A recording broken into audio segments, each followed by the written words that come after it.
इनमें से कौन हो सकते हैं बिहार के भविष्य के मुख्यमंत्री? जी हाँ, मैं बात करूंगा, दर्जन भर नाम ऐसे हैं जो बार बार चलते रहते हैं कि आखिर मुख्यमंत्री इनमें से कौन बन सकता है। अभी बिहार के विपक्ष के नेता हैं तेजस्वी यादव। नीतीश कुमार इस गद्दी पर 16 सालों से बने हुए हैं। जीतन राम मांझी का 9 महीने का अगर निकाल दें तो नीतीश कुमार लगातार वहां पर चौथी बार चुनकर आए हैं और बिहार के इतिहास में यह पहली बार हुआ है कि कोई चेहरे पर चुनाव लड़ा गया और वह 4-4 बार चुनकर आए।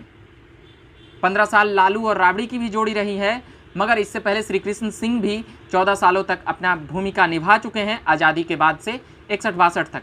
वहीं लालू प्रसाद यादव और राबड़ी देवी रहीं तो वो दो व्यक्तिगत तौर पर 2 लोगों का जोड़ा जाएगा, मगर नीतीश कुमार ने 15 साल लगभग पूरे कर लिए और ये अब 16वां साल अब उनका स्टार्ट है। कई बार ऐसा लगा, कई बार परिस्थितियां ऐसी बनी कि नीतीश कुमार गद्दी छोड़कर जाने वाले हैं और नीतीश कुमार गए भी। नीतीश कुमार कई बार लगा कि सीटें कम है, वह चले जाएंगे, मगर इन तमाम सवालों को दरकिनार करते हुए नीतीश कुमार ने अपनी न केवल तजुर्बा दिखाई बल्कि कई पार्टियों का विश्वास भी उनके साथ जुड़ा रहा। अब मैं बात करने वाला हूं उन तमाम नेता का नाम लूँगा जो बिहार के मुख्यमंत्री हो सकते हैं। क्या तेजस्वी यादव मुख्यमंत्री बन सकते हैं? तो उनकी संभावनाएं इस बार रहते रह गई। मगर कांग्रेस में जब से कन्हैया गए हैं तब से कांग्रेस की कह सकते हैं कि कॉन्फिडेंस लेवल राष्ट्रीय स्तर पर या राज्य के स्तर पर वो मोदी पर जिस प्रकार से हमला करते हैं वह उनकी एक प्लस पॉइंट बातें हैं। वहीं कन्हैया की बातें यह है कि अगर कांग्रेस में गए और जिस प्रकार से सियासी समीकरण बना, पप्पू यादव की जाने की बात हो रही है कांग्रेस में, और नीतीश कुमार भी कांग्रेस के काफ़ी पसंदीदा नेताओं में रहे हैं, तो फिर क्या एक कौन वहाँ से भी बनता हुआ नजर आ रहा है। मैं अभी युवाओं का नाम ले लूँगा, फिर बताऊँगा बीजेपी से कौन मुख्यमंत्री हो सकते हैं भविष्य में और जदयू से कौन मुख्यमंत्री हो सकते हैं। तो ये 2 नाम हैं। वहीं लालू प्रसाद से अगर नाम लें तेज प्रताप का, तो अभी कहा जा रहा है कि उनको पार्टी से बाहर कर दिया गया है, और मगर वह भी रेस में है क्योंकि लालू परिवार से हैं। राबड़ी देवी कैसे मुख्यमंत्री बन जाती हैं ये शायद ही किसी भी जनता दल के उस वक्त की पार्टी को पता होगा कि लालू प्रसाद यादव की पत्नी मुख्यमंत्री बन जाएंगी, मगर यह फैसला लालू प्रसाद ने ले लिया था। इसलिए अगर कभी बहुमत उधर जाता है तो लालू प्रसाद से तेजस्वी पर कोई ऐसा ब्लेम लग जाए और कहीं सियासी समीकरण अगर बदला तो उनके परिवार से दावेदार कौन होगा, तो इसीलिए एक नाम तेज प्रताप यादव का भी जोड़ा जा सकता है। अब मैं बात करूंगा एक ऐसे नेता की, अगर बात करें जन अधिकार पार्टी की पप्पू यादव की, तो फेरिस्त में वो चलते रहती है बातें, मगर पप्पू यादव की मुख्यमंत्री बनने की संभावना काफ़ी मुश्किल है क्योंकि वह जिस बाहुबली के बैकग्राउंड से आते हैं उन पर एक बहुत बड़ा कह सकते हैं कि आपराधिक रिकॉर्ड भी है। वो तमाम चीज़ें अदालतों द्वारा हटा दी गई है, कई बार चुनाव लड़ने पर भी पाबंदी कर दी गई है। तो अब अलग अलग बातें हैं पप्पू यादव के लिए, इसलिए मगर एक रेस का नाम वह भी रहे हैं। मगर एक नाम और है, पुष्पम प्रिया ने जिस प्रकार से घोषणा की थी, तो कह सकते हैं कि जिस प्रकार से उनकी वोट आई है और जिस प्रकार से वो उफान दे रही थी वैसी कोई वहाँ बात नहीं है। मगर पुष्पम प्रिया भी खुद को रेस में मानती हैं, बिहार के युवाओं में एक पकड़ रखती हैं, तो पुष्पम प्रिया चौधरी का भी नाम मुख्यमंत्री की रेस के लिए जोड़ा जा सकता है। मगर आगे हम बताएंगे कि जो वास्तव में जदयू और बीजेपी से भविष्य में मुख्यमंत्री हो सकते हैं। वहीं अब मैं बात कर रहा हूँ प्रशांत किशोर की। जी हाँ, प्रशांत किशोर कह सकते हैं कि प्रशांत किशोर जिस प्रकार से टीम मैनेजमेंट करते हैं और वो कांग्रेस के करीबी रहे हैं, तो उनका होना भी वहाँ पर लाजिमी है। और वहीं अभी आशीर्वाद यात्रा में जिस प्रकार से चल रहे थे चिराग पासवान और पशुपति कुमार पारस में जिस प्रकार से द्वंद्व हुआ, उसके बाद से चिराग पासवान बिहार की राजनीति में बहुत ही दमदार मजबूत चेहरा इसलिए भी हो जाते हैं, वह जिस प्रकार से बोलते हैं हाव भाव में, फिर जो उनका पर्सनालिटी है वह बिहार के नेताओं से अलग बनाता है और अलग करता है। साथ ही उनके पास जो एक बहुत बड़ा प्लस पॉइंट है, उनके पिताजी जिस बैकग्राउंड से आते थे, आधी सदी तक राजनीति की, अगड़े और पिछड़े को मिलाकर चलने की जो उनमें बातें हैं, फिर उनमें बातें हैं, वह खुद भी दलित नेता के तौर पर जाने जाते हैं क्योंकि रामविलास पासवान दलित नेतृत्व कर रहे थे, तो एक दलित नेता का एक बहुत बड़ा वर्ग है। मगर फिलहाल चिराग पासवान के पास विधानसभा में 1 सीटें थी, वह भी जदयू में चली गए हैं। ये तमाम, पप्पू यादव की पार्टी भी चुनाव नहीं जीती, एक भी विधानसभा, पुष्पम प्रिया भी नहीं जीती, मगर तेजस्वी यादव उस रेस में सबसे ज़्यादा हैं। मगर अभी के हिसाब से तेजस्वी यादव, कन्हैया और पप्पू यादव के एक्शन के बाद वहाँ से वो रेस से कह सकते हैं कि काफ़ी अभी वहाँ पर दुविधा वाली स्थिति है।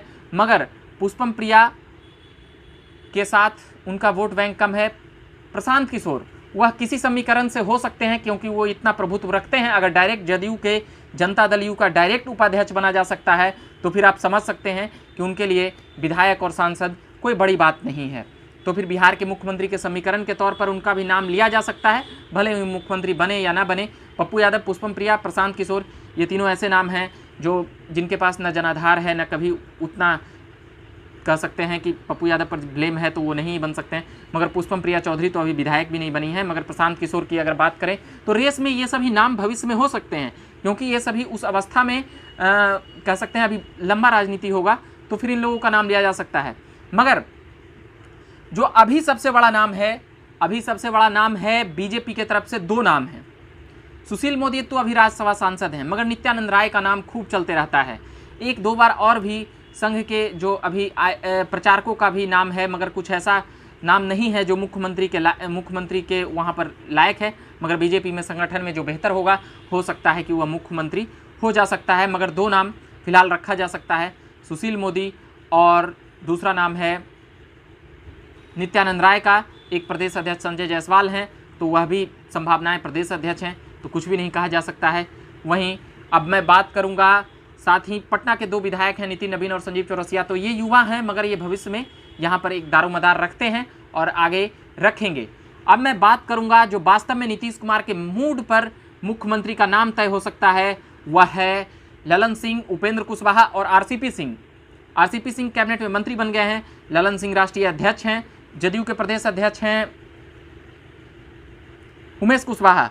तो उनका नाम अभी मैं नहीं रखूंगा, क्योंकि बिहार की राजनीति में ना ही उतना प्रभाव है, ना ही उतनी चर्चा है। मगर फिलहाल जिस प्रकार से जीतन राम मांझी मुख्यमंत्री बने थे, नीतीश कुमार कब किसको कहां से क्या बना दें, यह भी उनकी बात है। मगर एक बात और है, क्या नीतीश कुमार के बेटे भी मुख्यमंत्री के रेस में आ सकते हैं? इसकी संभावनाएं काफ़ी कम है, मगर हो सकता है कि जैसे रामविलास पासवान और लालू यादव न चाहते हुए भी अपने बेटों को राजनीति में उतारे, तो ये एक नाम यह भी हो सकता है, क्या नीतीश कुमार का बेटा जो नीतीश कुमार हैं वो मुख्यमंत्री के रेस में आ सकते हैं क्या? ये भी बात है कि वो उन्होंने राजनीति में आने से इनकार कर दिया है, मगर फिर भी भविष्य किसी ने नहीं देखा है और हर राजनीतिक विषाद का हमने यही देखा है कि उनके पुत्र संभालते आए हैं। तो नीतीश कुमार में एक जो खूबी है कि वह अभी तक परिवारवाद को बढ़ावा नहीं दिए हैं। जिस प्रकार से लालू प्रसाद यादव ने परिवारवाद का जमावड़ा लगा दिया, जिस प्रकार से रामविलास पासवान ने परिवार भाई भतीजेवाद और पुत्र के संतान मोह में पूरी तरह से पूरे परिवार को राजनीतिक जमावड़ा बनाकर छोड़ दिया, नीतीश कुमार में वहाँ पर ये बातें नहीं हैं। इसीलिए कहा जा सकता है कि नीतीश कुमार इस बात में साफ हैं, मगर उनके बेटे भी हो सकते हैं कि मुख्यमंत्री हो सकते हैं। मगर फिलहाल तीन नाम जो जदयू की तरफ से हमने कहा, उपेंद्र कुशवाहा, ललन सिंह और आरसीपी सिंह, बिहार में मुख्यमंत्री आगे की हो सकते हैं। ये भविष्य की बातें हैं, और भी तमाम खबरें और बातें हम करते रहेंगे। जो बिहार के मुख्यमंत्री की ये जो तमाम चीज़ें मैं चला रहा था, बता रहा था, दर्जन भर नाम जो मैं बता रहा था, ये इन तमाम लोगों पर अभी चर्चाएं बिहार की राजनीति गरमाते रहती है। कांग्रेस की तरफ से हमने इसलिए एक नाम नहीं बोला, अभी कन्हैया अभी कांग्रेस में आए हैं, तो यह नहीं कहा जा सकता है कि वो पूर्णतः अभी कांग्रेसी हैं, मगर कांग्रेस में हैं तो कांग्रेस की तरफ से ही उनका नाम जोड़ा जाएगा। मगर मदन मोहन झा, अखिलेश सिंह और भी ऐसे बड़े नेता हैं कांग्रेस में, मगर ये तमाम लोग मुख्यमंत्री के रेस में नहीं हैं।